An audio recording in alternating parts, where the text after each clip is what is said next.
Hello. How are we doing? I think I am live. This is my first time doing this. So let me go ahead and poke the Discord a little bit. I think we are working. Make sure everybody is paying attention. Um, if you cannot tell, this is my first time doing this. I'm a little bit new to this side of the camera, to be honest. Um, but let me know if you hear. Go ahead and type something in chat. Confirm that I am live, you can hear me, and that this is going as smooth as I hope it is.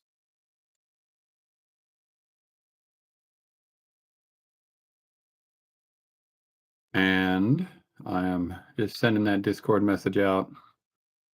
Got to find the sharing links.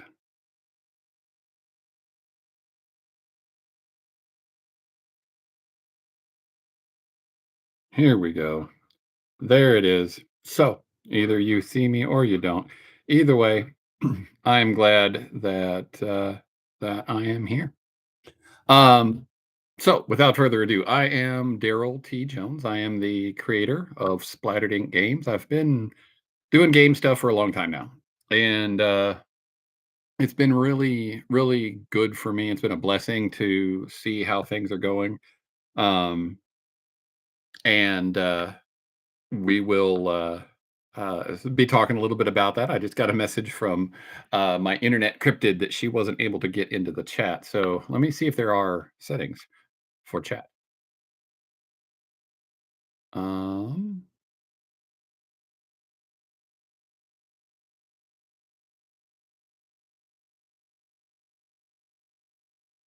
does anybody know? Hmm.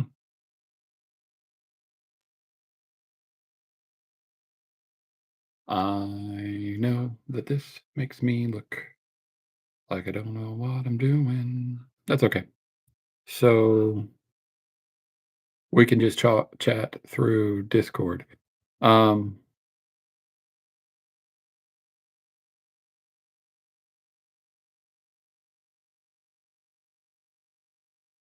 let's say I can start a Q&A. Maybe that's what I need to do.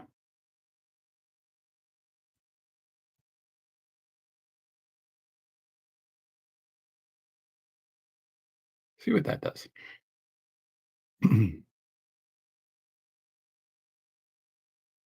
Okay. Um,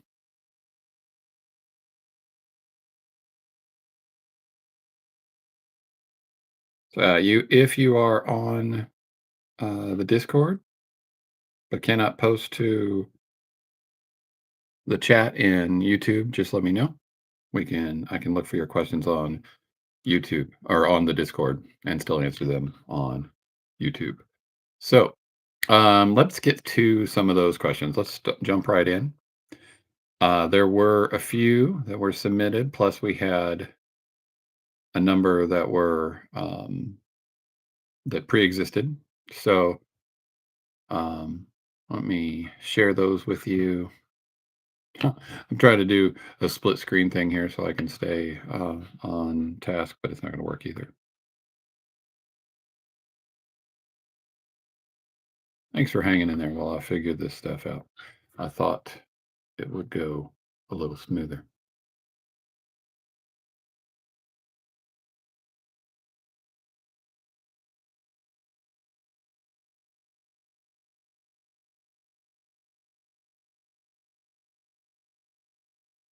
Okay. All righty. So here we go. Like I said, I'm Darryl T. Jones. I have been doing this a long time now. I actually got my start in D&D over 30 years ago. It would have been in the early 90s. And it's kind of a fun story. And I think it speaks to why I have become a creator. When I started, we would play D&D at one of my friends' shops. We would go to the shop. His parents owned a kind of a knickknack shop. They sold everything. They even had laser discs, if you remember laser discs. Um, and they had a back room where we would hang out after school. And one of them said, "Hey, I got this new game. It's D&D. We're going to give it a try." It was a D&D. And I played for the first time and was immediately hooked. The funny thing about that is we didn't really have much time to play that night while we were still at the shop. We made characters. I understood you rolled a d20, and I understood that that somehow led to success and failure. So two of the friends that were there that night ended up coming back to my house. I think it was probably a Friday night or something because we had a tendency to stay up late and play games. And we played D&D again. I wasn't the one with the book. I just made it up. We got there, and we started playing something that we called D&D, and then it was really quite some time later before we started actually using the rules. Um, but AD&D was something that was really close to my heart. I still have this book, which is The City of Splendors, and I still have a few of the other books, but this is just a fun, piece of nostalgia. You can see I've got a little bit of a overexposure there, but you can see great line artwork, classic layout of this style. Looks really nice. And it's in pretty good shape. I know I went through it at one point, but this one is still pretty good shape. The edges have got a little bit of a water stain of some kind on there. And this was partially um, written by Ed Greenwood and Jeff Grubb, cover art by Larry Elmore. So these are some pretty well-known folks in the industry, part of the history of D&D. So I have that. I also have uh, Dragon Mount still, which was a box set, a red box. Um, us old folks tend to refer to those original boxes by their color. So anyway, it was the red box. Um, so that was a pretty fun one too. People that have influenced my work and visual art, storycraft and visual art.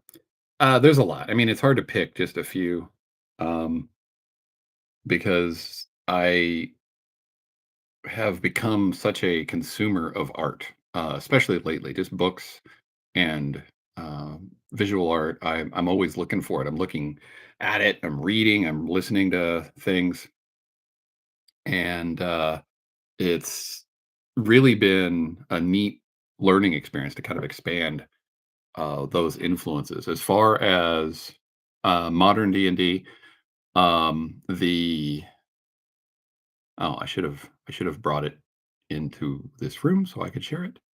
Um, because all of a sudden the name just left me. It's the winter one, the campaign setting where it's uh, in the snow and the ice. I thought that one was really well done. I liked the way it focused a little more on atmosphere. As far as art goes, um, a lot of people will compare my some of my earlier art, particularly to the old Lord of the Rings cartoon. They call it kind of the Rankin or Bass style. Um, and Todd McFarlane. So he was a huge influence for me. I loved everything. I've got a lot of his Spider-Man work, all of the run where he was the writer, um, and then Spawn on from there. So Spider-Man, or I mean, Todd McFarlane. If I could, thread that needle between kind of getting just slightly more painterly, but still using some of the expressive line work as Todd McFarlane, that would be my desire for my own art. I also have become a big reader of Stephen King. There's plenty of things in his writing that I don't cotton to use a funny word. But as a writer, as someone his craft, the ability to spin out a scene from somebody walking from, when they wake up in the morning out to make their morning coffee and all the thoughts that they have during that walk of what might only be 10 or 15 seconds, but it could be 10 pages of storytelling. Those kind of moments, I just have really gotten fond of. And recently, Cormac McCarthy, if you've ever read any of his work, I highly recommend it. It's very visceral. It's very fast. Kind of this this economy of words where you are able to convey beauty or sorrow or despair by just with the fewest amount of words, but still in such vivid detail. Really, really neat, talented writer. Do you have any favorite stories from playing D&D? Um, yeah, I mean, there's always stories. I will tie this back to so I mentioned that AD&D is where I got started. But I stepped away from D&D when I finished college. So that would be 2000, 25 years ago. Not really consciously, it sort of just happened. I thought I had to grow up and get a real job and do adult things. And I spent a few years um, lost in that sort of world. And it wasn't all bad, I'm not trying to say that. But I got back into D&D when some of my friends that I knew from our church started a group and they were playing it. They had just decided to transition to AD or to 5e. So this was 2015, I think. And I heard they were playing and I'm like, "Hey, I used to play. Can I join?" And I did.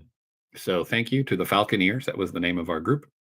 I was a terrible player because having grown up being the GM most of the time, I just always took over the scenes. So don't do what I do. Be a good player. But I'm sure you guys are. So, but one of the cool things, one of my favorite stories from that is as a terrible player, I played a character with a split personality, which made a lot of work for the GM.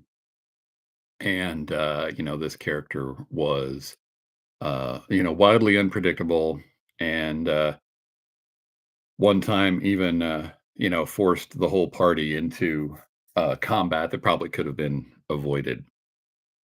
Um Another fun scene I remember as a GM, there was a moment where some players were trying to get across a narrow bridge and the bridge was collapsing. And I described the characters falling off the bridge. And I said, and a beam from the bridge falls past you, and a rock from the one of the columns is crumbling over to the side. And one of the players says, I grab a hold of that beam and spring off of it onto the rock and spring back onto the ledge where the bridge fell from. I'm like, how on earth are you going to do that? He's like, well, just let me roll. I'm like, sure. I mean, it's DNA. Why not? And of course, he rolls a nat 20. And I'm like, okay, I guess you did it. That's amazing. And he's like, and I grab so and so, the other one of the other players, and pull him up with me. And I'm like, no, there's no possible way.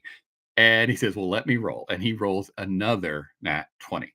So he somehow basically scales falling bricks and timber from a bridge and pulls another player up with him back onto the ledge. So epic moments. I mean, those dice seem to want to tell a story all their own sometimes.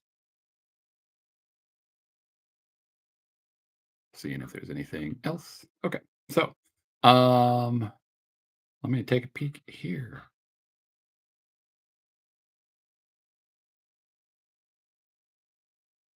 Um, Icewind Dale, thank you. Yeah, that's where we're at. Exactly what I was trying to look up. I don't know why I couldn't think of it. I just had it in my hands like yesterday.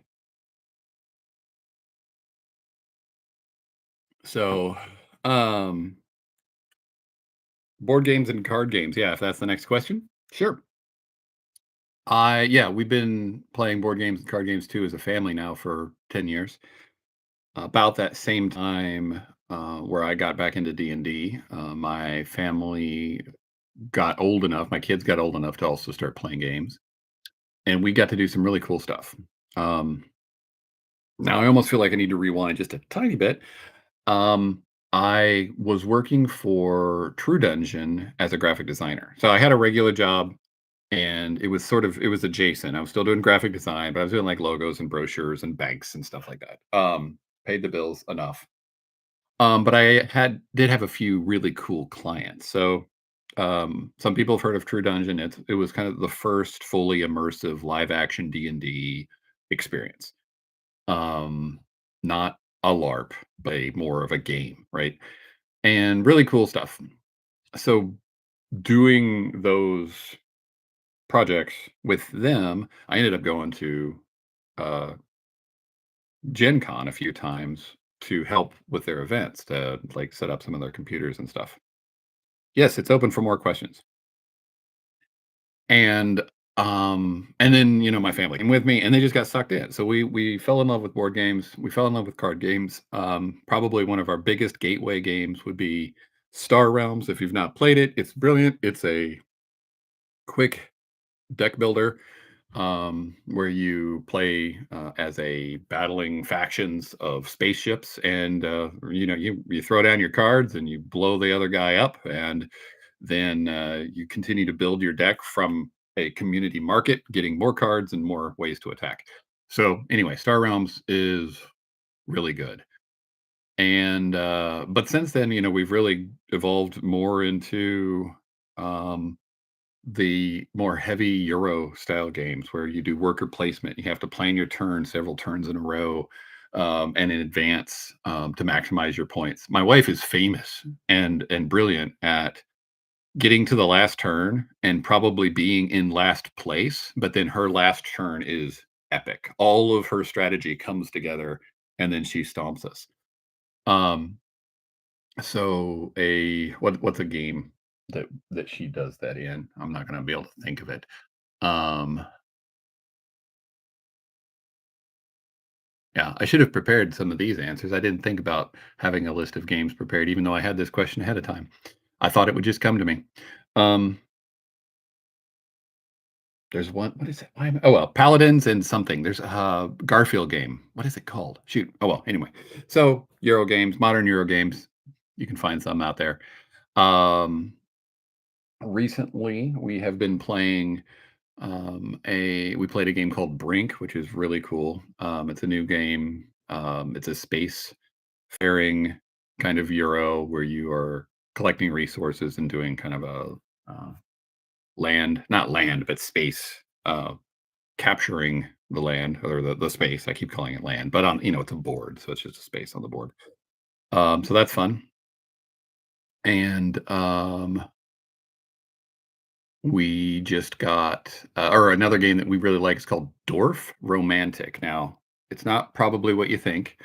I believe that is another language.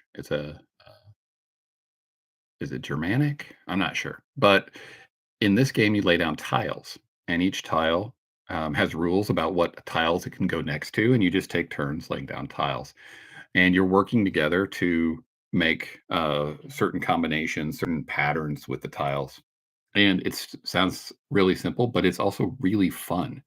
If you like games like Tetris or crosswords or things like that that have that puzzly element where it's really just you against the puzzle, but you can do this collaboratively and it doesn't feel like you're competing or fighting against the other person, and it's not teamwork in the same way you have to coordinate. It's just you both are have it the same goal.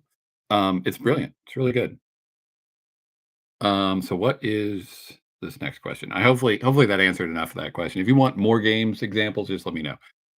What's been your favorite, raid biggest token so far? Ditto for the smallest, and just in general, I'm greedy. Well, I mean, the biggest token is the Trask. So um, I'm assuming you can see that if the stream, I've got it in the right space. I know I get a little glare from that light, but if I don't have that light on, then um, I'm just a dark shadow or I'm completely whited out because the camera overexposes. So yeah, we've got our Trask here. Um, you can see how big he is. He's about almost 10 inches from tail to toes. Very, and I mean, and I hope that I did a good job with the detail. I wanted to really get this face, there's a lot of detail around the eye, around the teeth, the texture in the big horns and the big spikes. On a big token, it's almost challenging to make the details look interesting because they are bigger, right? Some of the tinier tokens, are it's almost like you're cheating because just by adding the detail, if you draw a nose, it looks like detail by itself. But if the nose is this big, you've got to put like moles and stuff on the nose to make it detailed. Um, so that was fun. The smallest is we do have a quipper. The quipper, I'm not gonna pull it out. Sorry, it's I wouldn't even be able to find it in that box. But a quipper is a little fish. It's kind of like a piranha. I'm not sure why they don't call it a piranha, but it is a 5e monster called a quipper. And it is really small. But somehow my manufacturer managed to cut it out. But it is how big is it? Smaller than a corn kernel. Smaller than the white part of a corn kernel. Of a candy corn, the white part? Anyway, it's small. My favorite token, though, is slightly different. Um, since we're moving on to token show or tell, grab some more of those. Yeah, super tiny. Um, I think the biggest 2 tokens no, the biggest 3 tokens from Tome of Beasts I have right here. We have this fiend worm, creature, which is, uh, truly terrible. Um, Gotta get the camera to focus and the light not to glare. There we go. But yeah, he's got like these heads with head or worm things with heads on the ends. I don't have the name off the top of my head what it is. I've looked it up several times, but I always forget. It's that terrible. So that one, we've got the Void Dragon, of course. He is he's a little bigger than the other ancient dragons just because I think his shape, just because he's a big sort of, void mass. That's gonna make him have a little bit more mass in the thingy. Yeah, it's not a purple worm. The purple worm we have from the classic set. So, but you can look that guy up. He's actually probably on the page somewhere. So, anyway, so he's cool, the Void Dragon. But we also have a Wind Dragon, we have the Sand Dragon, we have Cave Dragon, all these really neat dragons from Tome of Beasts that have been drawn since the samples were made. So you can see a lot of those on the Kickstarter page as well. So make sure you check that out. But the other one, I think this is a ooze acis is what it's called, but it's like a living tidal wave. Um, and it's pretty interesting. Definitely serves a certain purpose for certain encounters. But definitely also falls in a little more of a niche category, right? So those are fun. Um, I think my favorite though from Tomo Beast is Gug, just Gug. He has a no head, and then his shoulders just open up, and that is his mouth. So this is top down. It's kind of an interesting pose because you're looking at his head at the top here, or his mouth, shoulder mouth opening thing, right? And then he's got his legs are splayed out underneath him. So you're gonna see that um, the body that way. But it looked really cool on a map. So, and this guy's just terrible. Like, man alive, I would not want to run into that in a dungeon, in a forest, in a city, anywhere. So fun, cool. We can keep talking about tokens, but let's cover some other questions and then come back. Not a purple worm is what it's called, right? Yeah, for sure. I I misread it initially because I wasn't looking at the thing. So, um, what process do I use to create the artwork? Does that seem like a good question to go with next? So I do a lot of research, and I use a lot of 3D models for the top-down pose. When I started this product line, which is probably 4 years ago now, um, drawing characters from above was really challenging. It's not a pose that you practice a lot. It's not a perspective that you see a lot. When you're out in the world, you look at faces, you look at people. Um, when you do fantasy artwork and you draw dragons or you draw wolves or whatever, right? Still, most of those poses are from the perspective of the people that are experiencing them. It's not very often that you focus from above. So I had to use a lot of 3D renders to help me learn the perspective. But that's just reference, right? So you can find 3D models and look at them, and whether it's people or monsters, there's a bunch of different stuff out there. And then I use a program called Clip Studio Paint, and I have a lot of layers. So I'll draw uh, the shape first and get a good kind of pencil drawing, and then I will do layers for each color. So you might have a flesh color, you might have a different color for pants, you might have a different color for weapons, you might have a different color for other details. Maybe like in the case of Gug, he's got that fur around um, the mouth and shoulder area. Make sure I'm not glary here. So you've got that fur, up around here. So that would be a different color. The red for his eye would be different. Or the teeth would be a different color. So I'd have all those as just flat colors, and then I go over the top and I do an overlay layer and a soft light layer. I know these are kind of technical details, so hopefully they help if you're into art. The overlay layer, I'll do light and shadow. So what overlay does is it'll exaggerate colors if you put a lighter color over it, and it will then darken colors if you put a darker color over it. Whereas multiply just darkens. So overlay will do lighter and darker in the same uh, action. I don't know if that's the right word. Effect. And so you can get away with a lot there. And in my overlay layer, one of the keys is that I actually, for the shadows, I use a very dark blue. And then for the highlights, I use a very light kind of gray with a tinge of yellow to it. So it makes everything feel a little more alive. So it's not just white and black to make shadows and highlights. And then the soft light layer is just white and black, but it does the same thing, but it's just a little more subtle and it creates a little more depth. So the white will cause some of the saturation to pull out, and the dark will cause some of the saturation there to pull out too. So you end up with more of it makes that upper and lower parts uh, improves their distance perspective. So it makes the heads look like they're above the legs, which helps with the top down thing.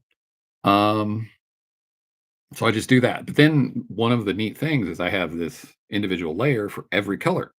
And that allows us to create the color variations without redrawing, but also without just doing a color shift. Because if we just did a flat color shift over everything, then you're going to have some of the stuff works, like the blue will become green, but then like the browns will become pink or something, right? Which look weird. But in this, I can just go to the clothing layer and say he's no longer wearing blue pants, he's now wearing brown pants. He's no longer got blue fur, he has red fur. I don't know why he had blue fur in the first place. So those kind of things are really useful. And it was part of the learning process. Like I said, when I started doing these several years ago with Tom Kartos.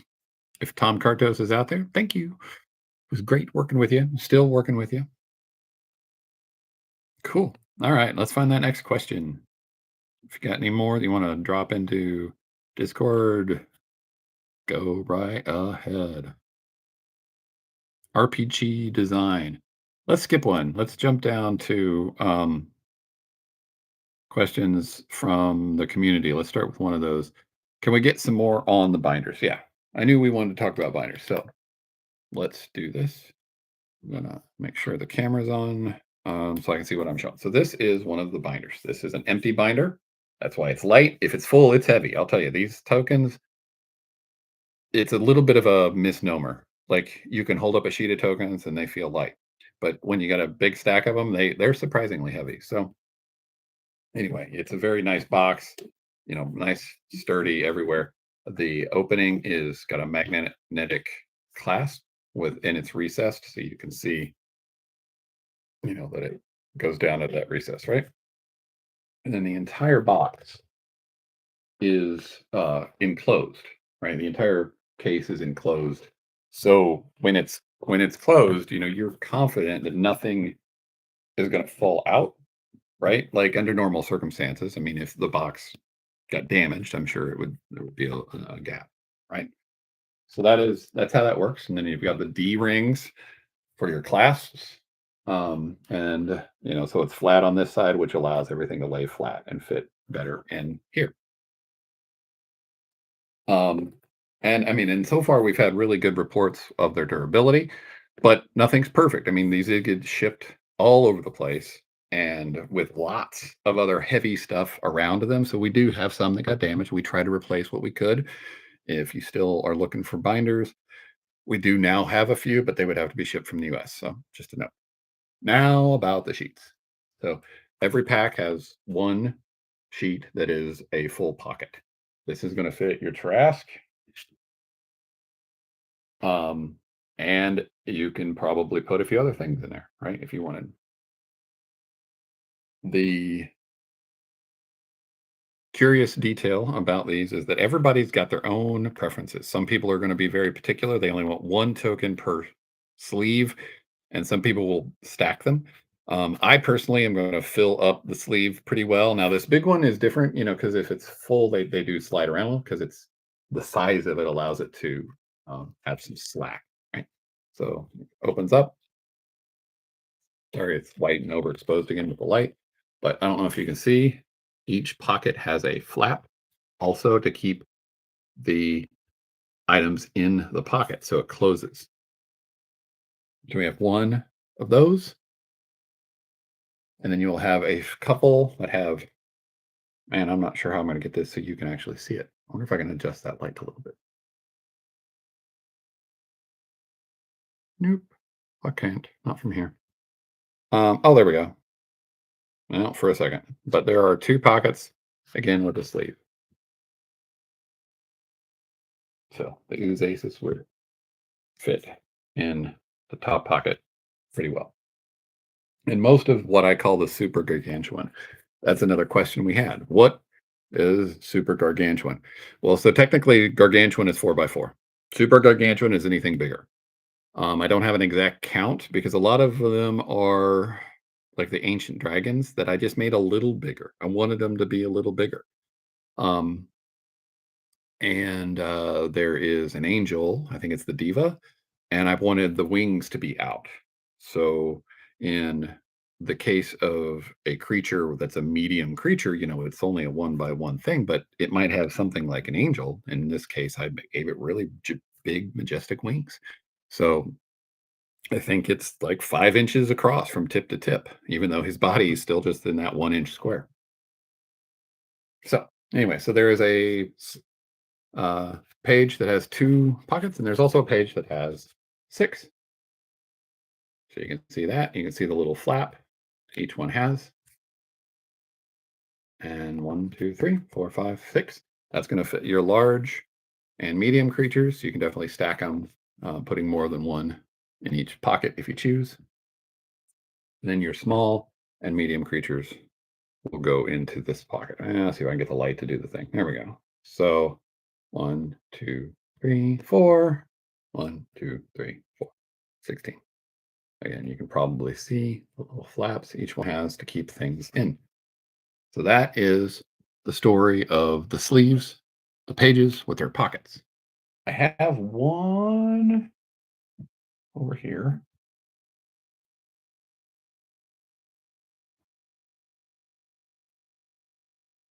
that I have a few in. So you can see this is one we use at conventions. It's been on display, so it has endured a little bit of abuse. But you can kind of see an example of them in place, different sizes. Here's an example of having more than one in a pocket.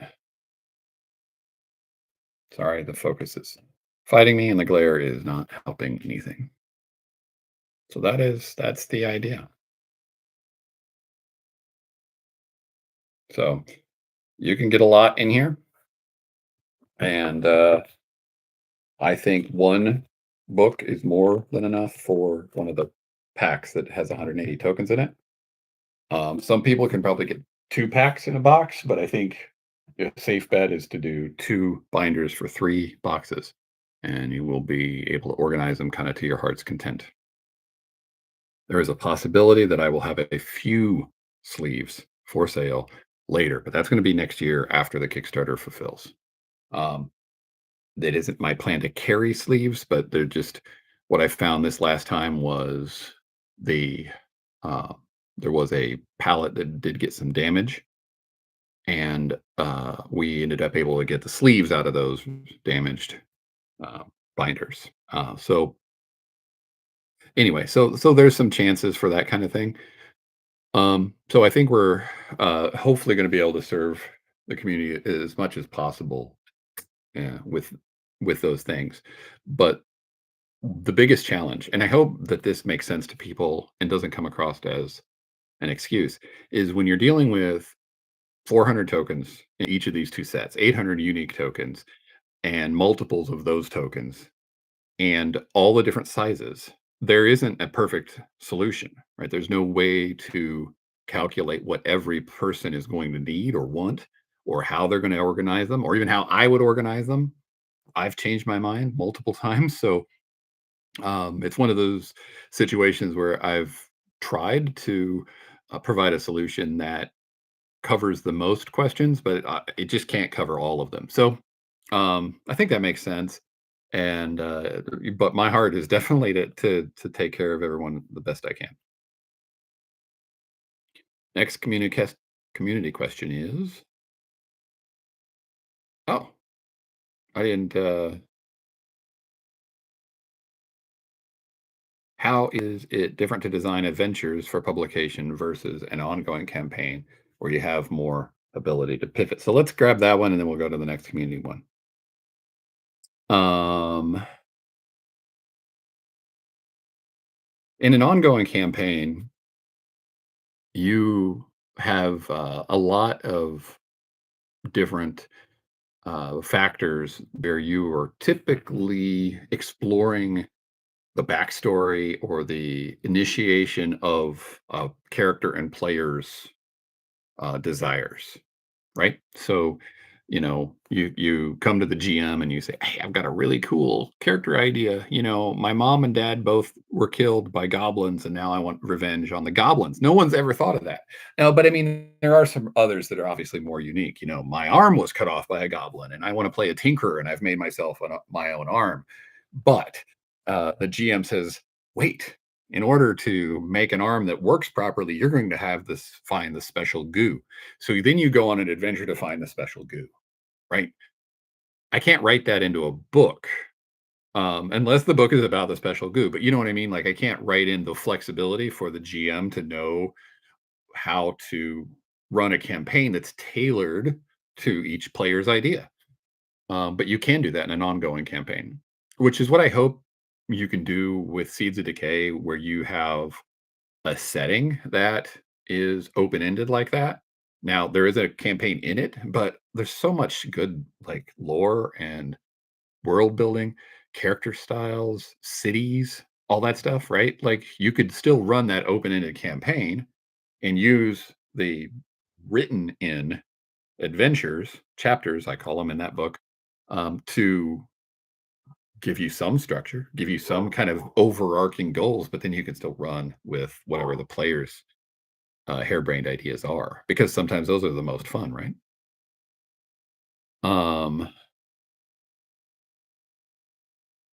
so yeah, if I can, I'd like to write into my books a world that feels like the GM can enjoy, right?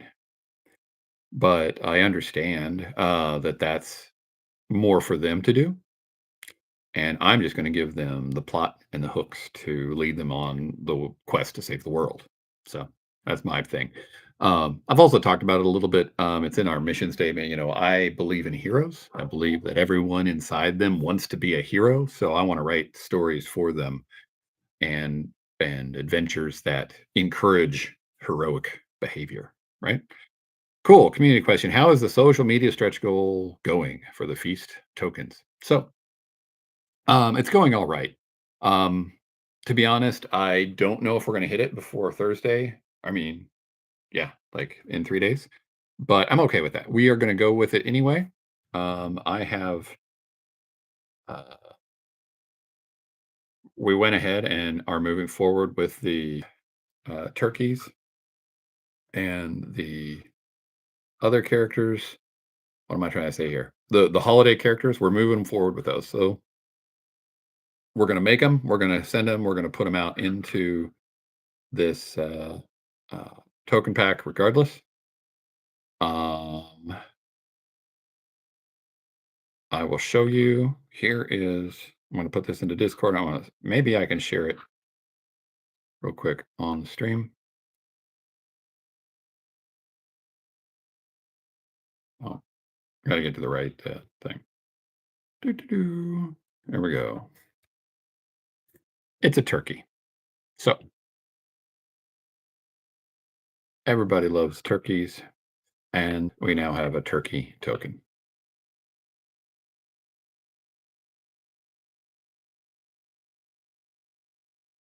Let's see.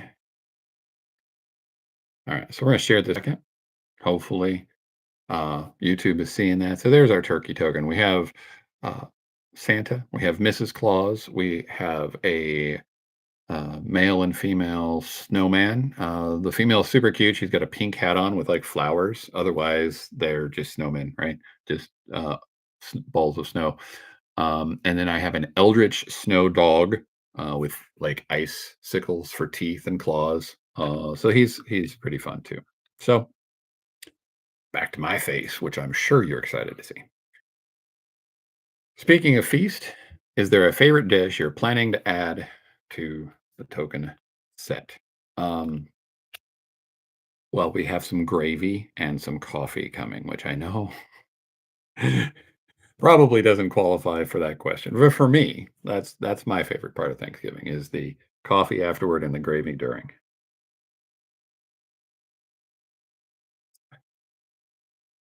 I don't know. Well, I'll see if I have any more ideas at the last minute here. Last community question. Will the digital classic fantasy tokens be available right after the Kickstarter? It will be available right after the pledge manager opens and um, you confirm your order.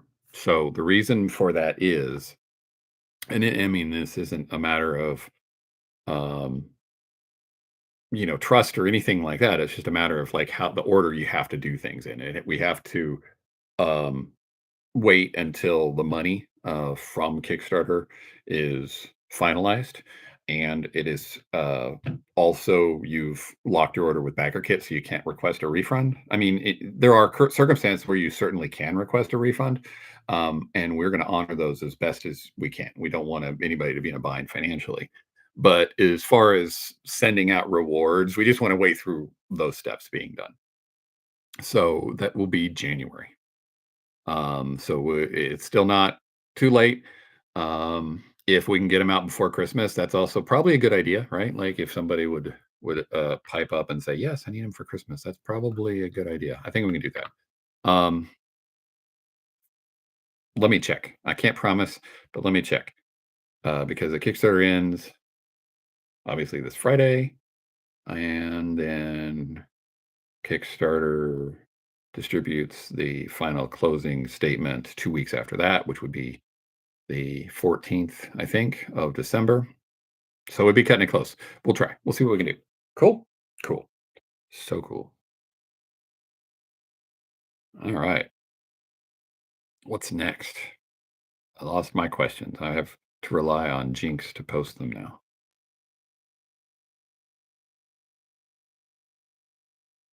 I will pick one. Framework. Let's talk about Framework.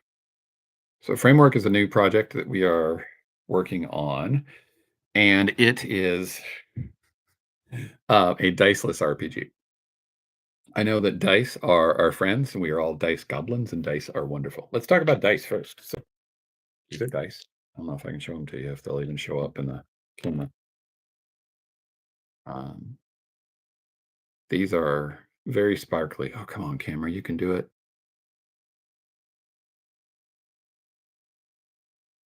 Oh, you're there. Oh, for a second, there we go. Um, these are with RPG Essentials One, so we do have some of these in stock. They will be added to the website soon. These, this is the Uperlite die D20 from Time Traveler's Guide. Oh, come on, camera. I promise this is what you want to focus on. Promise. There. Oh, but they're gorgeous. They have such a nice weight to them. Um, I've rolled them a bunch. I've not found any worry. There's our dinosaur die face. Isn't that cool? I've not found any issues with them chipping or anything. I know some people can be very careful with gemstone dice. And I'm not saying you shouldn't be careful, but my use has been fairly normal. I haven't rolled them only on satin or anything like that, and they work fine. And then the ooze dice from Time Teller's Guide. These are the current sample I have. We have ordered a new set of samples where the swirl for the ooze, the black and green swirl, is a little more pronounced. I've seen pictures of them. They look great. I just don't have any in hand. These still are cool, but that swirl is definitely not going to show up on this camera. Um, it's still in there.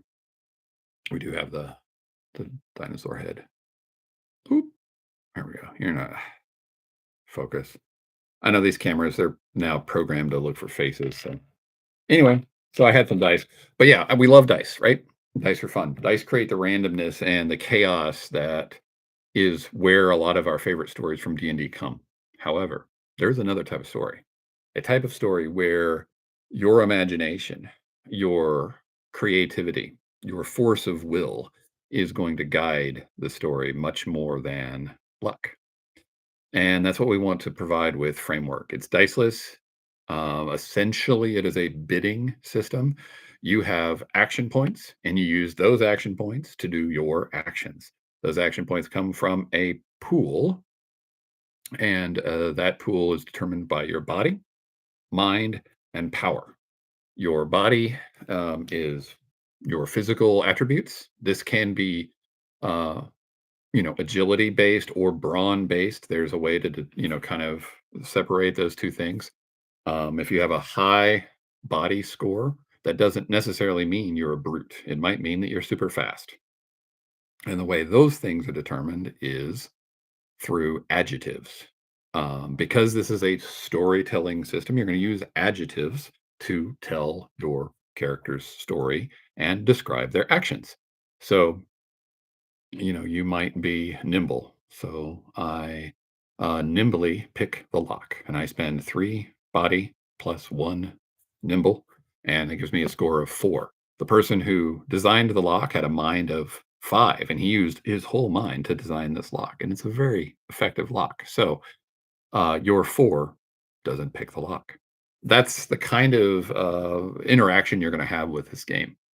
One of the more exciting qualities to it, though, is it has a lot of cinematic mechanics built into it. So you might imagine that a game without dice is a lot like just storytelling around the table, but the mechanics in this really matter.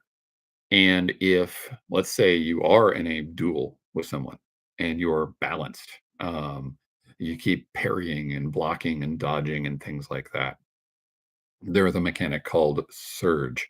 So every time you take a damage or fail a test, so in case of the guy picking the lock, for example, that kind of a failure, but damage is being the more common example, you get points to use on your next turn equal to the damage taken. So if you take that 1 damage, you allow the one strike to get inside your guard. By letting him get inside your guard and you taking a couple of damage, you now have advantage on your next action, and you can put those points towards the killing blow. We wanted to create a system where you could have that rocky moment where you take punch after punch after punch, and you're wearing yourself down just through parrying, just through surviving the battle. But finally, um, you find that extra power, that extra resolve. And then power being the third attribute, that's your magic. But the system is genre neutral. So it could also be your literally your battery power. Let's say you're a cyborg. It could be your wits if this was a crime thriller and that's your ability to do detective work or whatever. Um, there's so many ways that that can be interpreted, or it can just be not used if you want to do a pure um, Doctor Who style thing where you're just one of the companions. You're just a regular person following around with the magical person. So lots of possibilities with that. I don't have a timeline. I do want playtesting to start soon, but there's a lot of things on my plate right now, and I'm going to have to probably take care of the other priorities before I can focus on playtesting. Um, you can download a current version of the playtest if you go to framework.splatteredink.com. Um, I think that's what it is. I should check.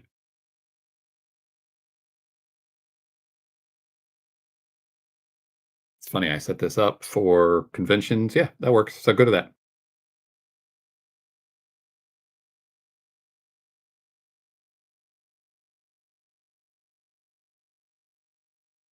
Oh, I spelled it wrong.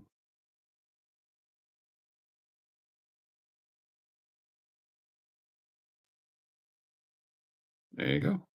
All right.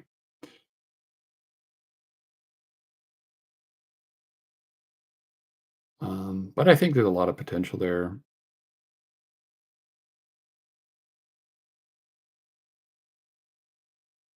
and I look forward to seeing what the community does with it. I think it has a lot of opportunity for people to be creative that goes beyond even some of my vision for it. So should be a lot of fun.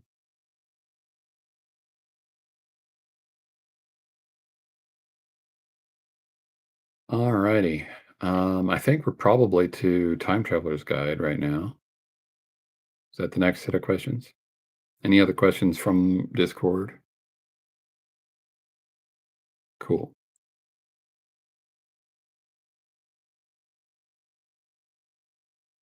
Where'd my sheet go?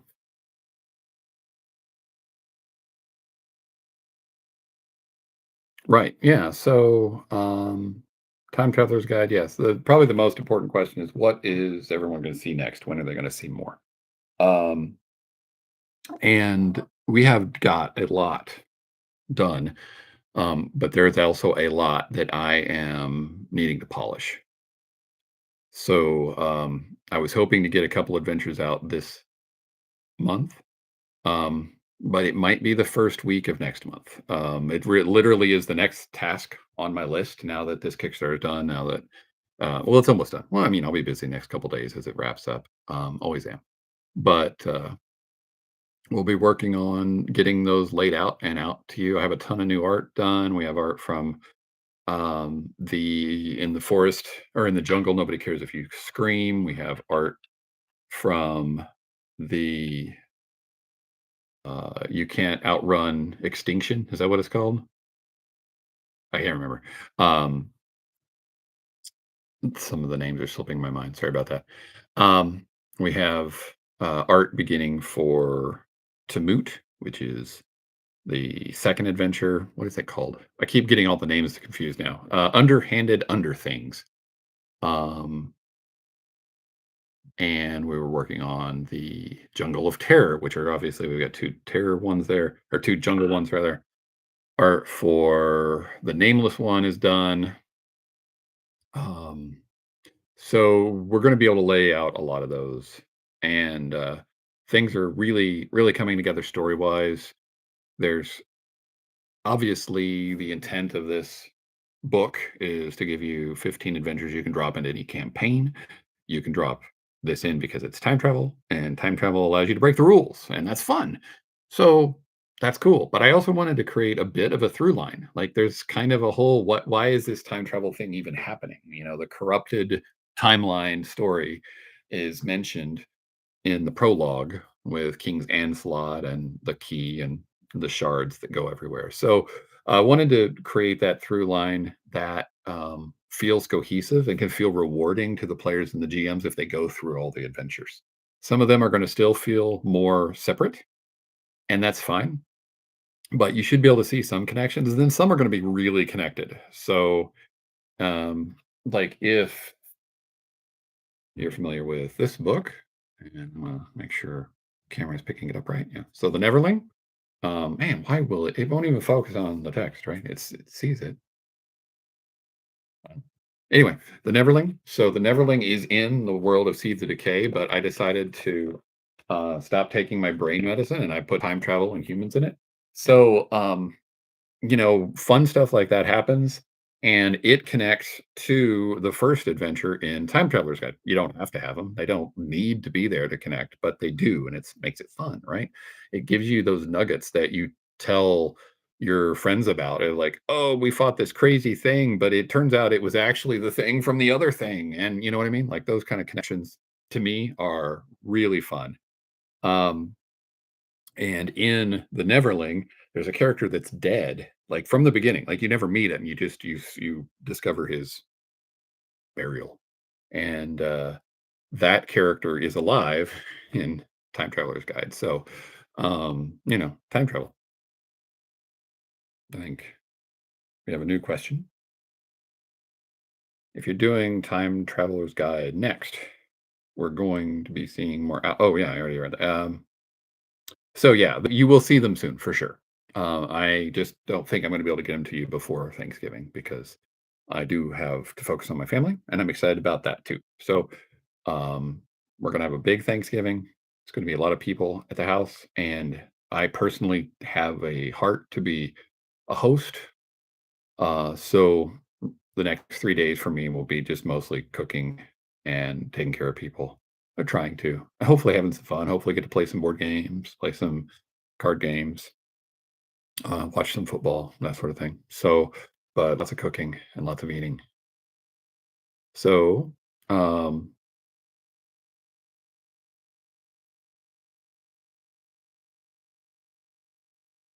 I love the adventure locations we've seen so far. Is there a chance we'll get some setting guides to help run our adventures in the book? That's a good question, though I'm not sure if I would answer it the way you mean. Because to me, I try to write every adventure, and I've even edited some of the adventures that were submitted to me to have the background section. So the opening pages of every adventure gives you setting information. So this is going to be some locations, some characters, and some details that are obviously pertinent to the adventure that you will be running, but they also should give you the foundation to run your own, or at least the start of it, right? You'd have to be willing to create some of it, because it doesn't include, every location, every house, every treasure, that kind of thing. But I hope that it's enough to inspire you to be able to do your own thing. We are, and by we I mean me, um, very seriously considering expanding the world of Yggdrasil, which is the world that Conquest of Baird is set in. It's the same world that Curse of the Crimson Wake is in, and we will probably focus on that part of the world um, because pirates are amazing, and I seeded so many ideas in Curse of the Crimson Wake. Oh, we have art for that done. I'll be getting that laid out too. But it's huge. It's 20,000 words. I lost my freaking mind. Um, but Curse of the Crimson Wake, I seeded so many ideas in that I'll be able to write, 10 more adventures just out of that spiral of, I should call it a typhoon, probably, more of a sailor's term. Um, and even the desert where they leave Gold Throat, which is the port city. They're in, what is the desert called? The desert city called? I've written too many. So I'm working on the Roman adventure right now. I'm almost done with it. And so my brain has all these Roman terms in it. Um, oh well, we'll get to it. We'll get to it. You'll see it. It's amazing. I hope you think it's amazing. Um, you have a Spinosaurus lineage lich writing a Basilosaurus, which is like a Mosasaurus, except it's more serpentine and 60-foot long. And what could go wrong? Over the top is what I've been doing, and it's what I've been really enjoying doing. And it seems like you guys like it too. So, does that answer that question? I don't even know. More questions.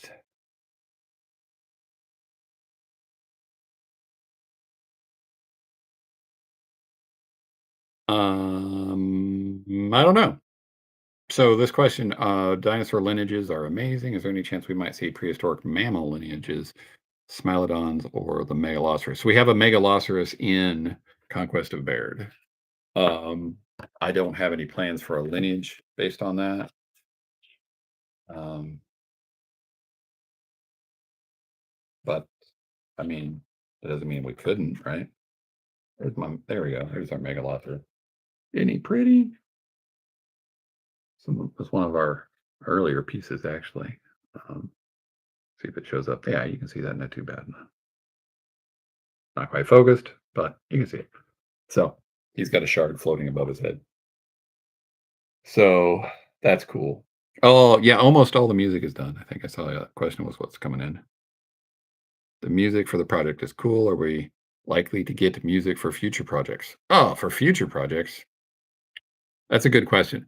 I think what I have found is the music is an expense that is a luxury.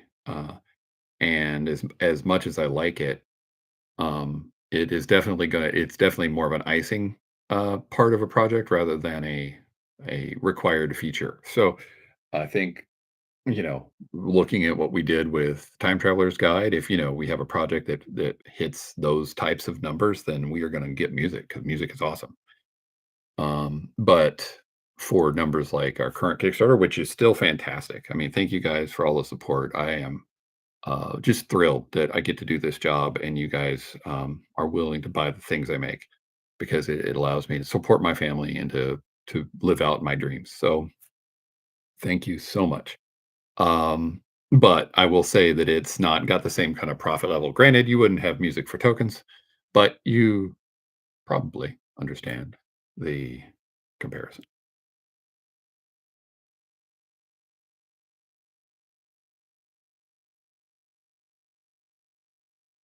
All right, so here's a without going too deeply into story, for those who haven't gotten a chance to play through Seeds of Decay, it features an interesting mechanic for a sort of mystical corruption. Should we expect to see anything similar in Time Traveler's Guide to Dinosaur Hunting?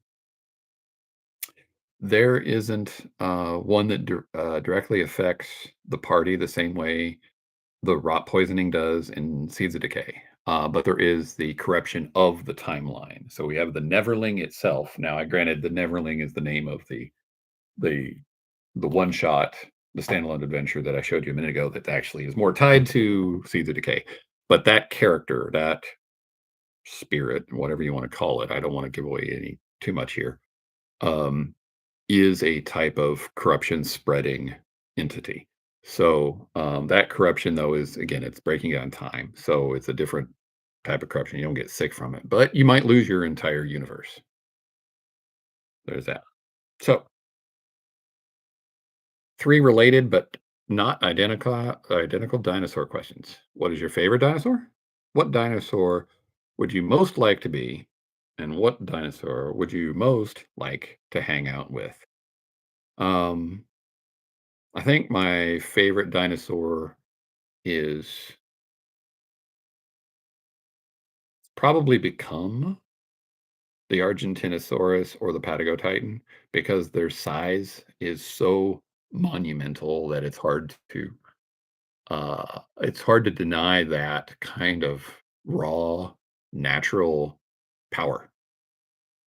So when you could imagine, and that's one of the things about dinosaur hunting book that got me excited in the first place was imagine you are playing a character, right? So you're playing a character, so that innately causes you to imagine yourself in the position in the first place. So you're imagining it already. Now a building steps next to you, right?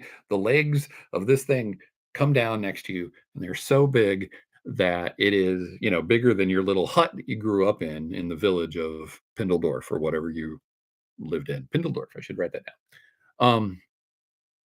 So that kind of size is amazing. And, we have the one scene in Conquest of Baird, wakey, wakey, Titan feet, pancake, makey. So you start the scene inside a spaceship that's getting stomped on by a Patago Titan. Um, that's not a scene you see in any other D&D adventures, right? You don't. Now it could happen with a Tarask, but I've never read any adventure that has it in it, right? Um, some ancient dragons are big, but not that big, right? We're talking about really big. So that's super fun. Um, what dinosaur would I most like to be? Um, that's a hard question because right now, I've just got to explore so many types of dinosaurs. Gonna probably say like an irritator or a baryonyx. Um, really anything from that Spinosaurid family. There's something about them that even though they still have a little bit of a theropod kind of look, they have, real arms that are more articulated, and they just have this this implied intelligence. And maybe it's Jurassic Park that did it, I don't know. But when I look at their renderings from, science journals or even any of the art we're doing, they look like they're looking back and that they could eat you, and there's something about that that feels good, that raw kind of power that's not just brute force, but something else, something cool. And what dinosaur would I hang out with? Hmm. I think I would have to say, is it a Chasmosaurus? There is a type of um, ceratopsian. There's a type of ceratopsian where the horns are all kind of curled and soft, and you don't look at it and go, "Oh, that thing's gonna stab me," right? You look at it and go, "Well, that's got a funny looking head with a nice curly uh, snout and curly little things on its head, and it looks friendly. But it looks really interesting." So I might say that would be fun. Um, there's so many different neat shapes and I mean the Megalosaurus, obviously it's not a dinosaur, we were just saying that, but man, that is a cool looking critter. Who bud? Um, pretty neat stuff. The feathery versions of the raptors, we've got the Ostroraptor in in the jungle. Nobody cares if you scream, and those guys are really cool. If they weren't gonna kill me, maybe it would be fun to hang out with them. Maybe they'd sit on your lap and you could pet them like a cat, furry cat, or a feathered cat, rather, right? I don't know. Cool. Are there any other projects on the horizon that I wanna talk about? Is that my last question?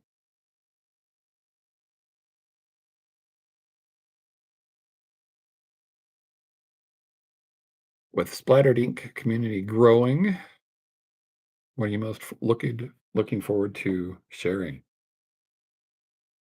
Well, I think this next year, right? Can that be the answer? Right? I want to share this next year with you guys. I want to share what I'm doing. I'm starting to understand that what I do matters to you guys in a way that I um, didn't fully grasp before. And it's neat to understand that we're doing this together. Sure, I'm um, maybe handling a certain amount of the work, but that is still fueled and inspired and influenced by you guys. So if we can, if I can keep throwing out projects there and I have people that jump into Discord and say, what they like about it and why they're excited about it, or did you think about this other idea, to influence it? Like we have, excuse me, um, last last gasp of a dying world has the vehicle rules and combat in it. That was something somebody mentioned in Discord at some point. Um, and the idea came to fruition very quickly, and it's amazing. And I appreciate Zach Goins who put that together. If you guys know him, go check out Limithron and Morkborg and Pirate Borg. He's working a lot over there. His project, I already shared a while back, the Raptor Ruckus, dinosaurs. Woo! Um, but so that was an idea that I wasn't really planning on working on. I definitely wasn't opposed to it or it wouldn't happen, but it was something the community brought up. And I'm like, "Oh gosh, that's too good to ignore. We gotta do it." So that is what I'm looking forward to this next year. We have a lot of neat stuff coming. I'll just run through it. We are working on Seeds of Decay 2. I don't know when that's gonna happen. It was originally planned to be our next project, though I am not sure it will be now. We have 4 different board games that are in development. 2 of them are small, and probably will not go to Kickstarter. Another is a game called Arbitrage, and it is a game where you are a art, uh, collector, and you have to bid against the gallery, to try to get the most valuable collection of art.